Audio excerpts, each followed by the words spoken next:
Pemerintah Provinsi, Pemprov, DKI Jakarta kembali menegaskan keseriusannya untuk menyelesaikan persoalan tiang-tiang proyek monorel atau monorail yang mangkrak selama hampir 2 dekade.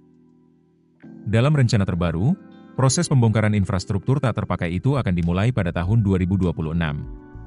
Pemerintah daerah menargetkan pekerjaan dapat berlangsung sesuai jadwal dan selesai pada tahun yang sama. Gubernur DKI Jakarta, Pramono Anung, mengungkapkan bahwa Pemprov telah berkoordinasi dengan Komisi Pemberantasan Korupsi, KPK, untuk memastikan langkah pembongkaran berjalan sesuai aturan dan prosedur hukum yang berlaku. Pramono menilai, keberadaan tiang-tiang monorel yang tak lagi digunakan bukan hanya menjadi gangguan visual di tengah kota, tetapi juga memicu berbagai persoalan baru. Selain memperburuk arus lalu lintas, tiang-tiang tersebut dinilai meningkatkan risiko kecelakaan di sejumlah ruas jalan yang padat kendaraan. Untuk diketahui saja, perusahaan pemilik tiang monorel yang mangkrak di Jakarta tersebut adalah PT Adikarya, Persero, Tbk, sebuah perusahaan BUMN konstruksi yang dulunya juga jadi kontraktor utama pembangunan proyek monorel pada tahun 2004 silam. Sekretaris perusahaan Adikarya, Rozi Sparta, mengungkapkan bahwa tiang-tiang mangkrak di sepanjang Jalan Rasuna Said hingga Senayan tersebut tercatat sebagai aset tidak lancar perusahaan.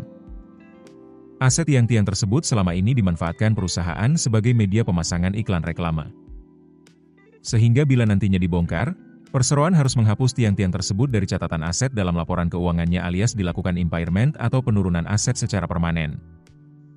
Sementara itu dikutip dari laporan keuangan tahunan Adikarya pada Desember 2024, tiang-tiang bekas proyek monorel Jakarta itu awalnya dicatat dalam aset pos persediaan jangka panjang dengan nilai Rp132,05 miliar.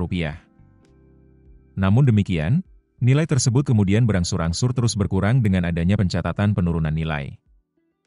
Misalnya penurunan nilai aset sebanyak 2 kali, yakni pada 2023 dan pada 2024. Dalam laporan keuangan Desember 2024, Adikarya mencatat nilai aset berupa tiang-tiang monorel tersebut senilai Rp73,01 miliar. Rinciannya saldo awal tahun dari mutasi dari Desember 2023 sebesar Rp66,65 miliar ditambah dengan penambahan nilai tahun berjalan Rp6,35 miliar. Masih dalam keterbukaan informasi BI, Rozi Sparta menyebut perusahaannya telah melakukan pertemuan dengan pemerintah Provinsi DKI Jakarta untuk membahas langkah pendampingan hukum atas rencana pembersihan dan pembongkaran tiang eks monorail.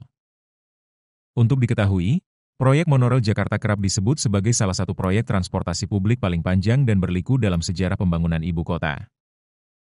Gagasan awalnya muncul pada era pemerintahan Presiden Megawati Soekarno Putri pada tahun 2004, ketika Gubernur DKI Jakarta saat itu, Sutioso, mencetuskan ide pembangunan moda transportasi modern tersebut. Namun, perjalanan proyek ambisius itu tidak berjalan mulus. Pada tahun 2007, pengerjaan yang dilakukan oleh PT Jakarta Monorail, PT JM, terhenti di tengah jalan. Berbagai kendala, seperti sengketa aset, keterbatasan pembiayaan, hingga keraguan atas kelayakan ekonomi proyek, membuat rencana besar tersebut terhenti tanpa kejelasan. Kini, setelah hampir 2 dekade proyek itu terbengkalai, Gubernur DKI Jakarta saat ini, Pramono Anung, berencana membongkar seluruh tiang yang tersisa. Download aplikasi Kontan sekarang di App Store atau Play Store. Keputusan bisnis terbaik datang dari data, bukan tebakan. Mudah berlangganan Business Insight dengan subscribe with Google.